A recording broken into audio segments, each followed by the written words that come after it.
got a great Friday night wine for you this week. We bribed Dr. Ian Dunbar with a glass of wine. Of course. What else? Exactly.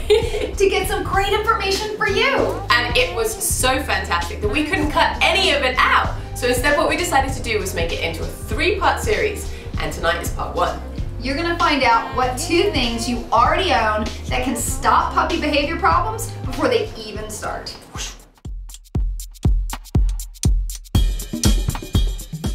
Joining us is Dr. Ian Dunbar, the one and only. And if you didn't know this already, he is officially the Mac Daddy of dog training. He single-handedly created puppy training classes as we know them today all over. And if that's not enough, he's a vet, has a PhD in animal behavior and psychology. He had his own television show, he's done DVDs, he's written a boatload of books. Boatload. This man knows his stuff. And he's incredibly generous. What he has done is he's decided to give you 2 of his fantastic books completely free, just for you, because his goal is for everybody to have the perfect family dog. Dr. Dunbar, thank you. Thanks for being here. It's really great to have you. All right, we've got some totally busy moms out there.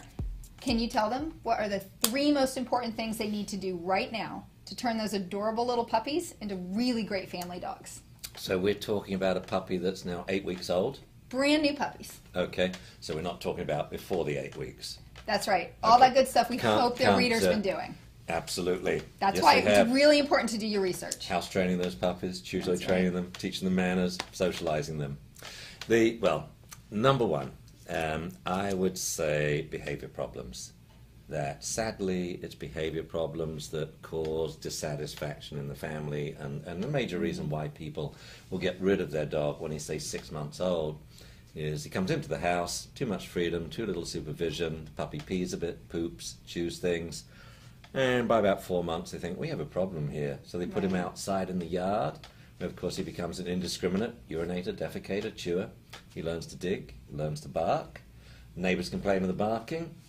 5.5 months he's in the basement or garage, then 6 months he goes off to the shelter. We don't want this to happen. Right. So, yeah, I think the time is to realize that these behaviors are utterly predictable and preventable, and we want it to work out. So they need to tackle those behavior issues right away, really before they happen, right? Absolutely. What are the very most important ones to get to first? 4 big ones. So we have house soiling, destructive chewing, excessive barking, and then the whole combination of the home alone problems that the dog doesn't know how to cope when he's left at home alone, which some people call separation anxiety, and it may be, but usually it's separation fun. We have a dog who's lived with people who've tried to control his behavior by punishment. So when they go to work in the morning, the dog's like, great, you know, let's have a cigarette, let's pee, let's chew, let's bark. Game on, yeah, party, party! party! So, those are the big ones. And we have to find a way where people who are busy, and no one's busier than a mum. I mean, number 1, she did not want the dog in the first place. It was the kid's idea, plotted with Dad. You know, she suggests this breed, they get another breed, not her choice. They promise they're going to help out. But now, and they didn't. And they didn't. And Mum's like, come on, guys, something. And yeah, and she's busy and she's stressed, and so main thing is to design a living situation. Long-term confinement area, short-term confinement area. You cannot have too much confinement during the first few weeks the dog's at home, because the confinement puts the dog in a situation where he will actually train himself. So all the owner does is set up the situation, and the dog will house train himself, chew toy train himself, and learn and develop hobbies to learn how to cope when left at home alone. So long-term confinement area, long and thin. When you're not at home, the dog has to be in a place where there's a toilet. So we have a bed at one end, toilet at another. So he can only sleep in one area and pee in the other area. He could sleep in any area, but if you have a comfortable bed, some of them do. That's why I make the bed comfortable, and it's why next to the bed I tie little stuffed chew toys with food, so they want to be down the bed end, and they will naturally leave their sleeping area to pee, so now they're naturally learning to urinate and defecate in a toilet area, And we want to have the final substrate there, like a roll of turf or dirt or a concrete slab or something. Right. Because the puppies develop very strong preferences for where they pee and poop. They want to do it as far away from the bed as possible. They want to do it where they smell urine, but not where they smell poop. So clean up the feces as often as possible, but you can leave the urine there and change, say, the sod or the turf once a week. Right. And then they develop very strong, like an underpaw preference, a substrate preference we call it, that they want, as adults, they want to pee on the same substrate as they did as puppies. So this means you must not let that puppy make one mistake in the house. House training has to be errorless. If he pees on a carpet once, you're going to get 10 more pees on carpets, and then 100. right. So to that point, he will then have the under the paw feeling of the carpet and say, "Ooh, this is where I pee," and keep doing it over and over and over again. Yeah. And that's bad. That's bad. wrong. So that's great. So for number one, we're talking about errorless house training, which is very, very important. Number two, what would you say is the next most important? Destructive chewing. The most important advice I think I can give to any dog owner is don't feed your puppy from a food bowl. I hate to interrupt you, but this concept is very scary to some people. We say this, we give the same advice, and they're like, "What? Don't ever use a food bowl? What do you mean?" You weigh out the food in the morning, put it in a container, very important there's more than one person in the family. Right. We can use it as lures and rewards in training, teaching manners, or for classically conditioning dogs to like children and men. Right. What's left over at the end of the day, moisten it, stuff it into chew toys, put it in the freezer to give to the dog in the morning. All right? Right. What does this do? Well, if you give a dog a chew toy stuffed with food, it will lie down. That's what they do when they chew. There you go. They lie down. So if you've got a little border collie or something who's like, bzzz, he's going to learn to have little quiet moments and chill. And every piece of food that comes out rewards him for what he's doing. Chewing the chew toy, lying down, and not barking. Right. Really big. So he is not developing a recreational barking habit.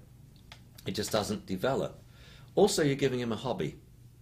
You know, something to do. I mean, what do we expect a puppy to do when left at home alone? Like watch the soaps or do needlework or crosswords? Especially a border collie. Yeah. Oh, yeah. And he needs a hobby. Right. And or an obsessive compulsive dog. Well, now he'll become an obsessive compulsive chew toy dog. He becomes a chew toyaholic. Right. He wakes up in the morning, need my chew toy, and it lowers his blood pressure, it lowers his heart rate, and it's all good. And it nails, you know, it's 3 of the big 4 dog killers. Right. And it helps with the 4th.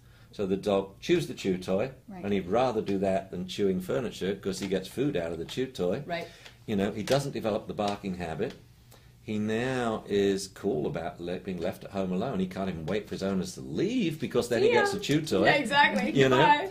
And it helps with house training. Right.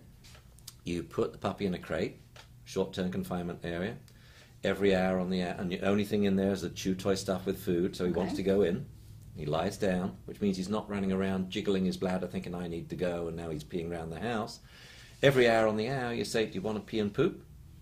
I want it on cue. I want dogs to eliminate on cue so they can do it when the owners want really quickly. So that means give them a word for it that you're going to remember, and when you first. say it, they do it. Yep, and you always give the cue up front. So let's go pee and poop. You open the door, you put him on leash, you run him to his toilet area, you stand still. And the toilet area could be an indoor toilet, permanent or temporary, an outdoor toilet in your yard, or I just lectured in Manhattan last night. It's outside the front of your apartment building. Right. Don't walk your dog to empty him out. Stand still. When he pees and poops, good boy, treat, treat, treat, clear it up, leave it in your own apartment, trash can, then you walk the dog as a reward for doing it quickly. Right. Otherwise, what you'll end up doing is you walk the dog, and as soon as he goes, you end the walk. Right. And dogs work this I out. like He that. can hold it for 3 hours because he doesn't want to go Yeah. home. Oh, yeah. So this is just a quick recap because this is mind-blowing. Dr. Dunbar is telling you that you can make your dog's food into money. You can make him work for it. Every single little piece. He should earn his keep in your house. That's right. So you can use it to get him to do sits and downs, or just give it to your kids to give him so he loves kids, or put it in those chew toys so that he is chewing, he's not bored, he's not crying when you're gone, and when he's got to go to the bathroom. That's like puppy training all wrapped up. That's the hard part. The behavior problems is sadly what destroys many of the relationships. it's really interesting that people will live with a fearful dog or a dog that bites. They won't live with a dog that soils the house, destroys the house, or barks all the time, or freaks out when left at home alone.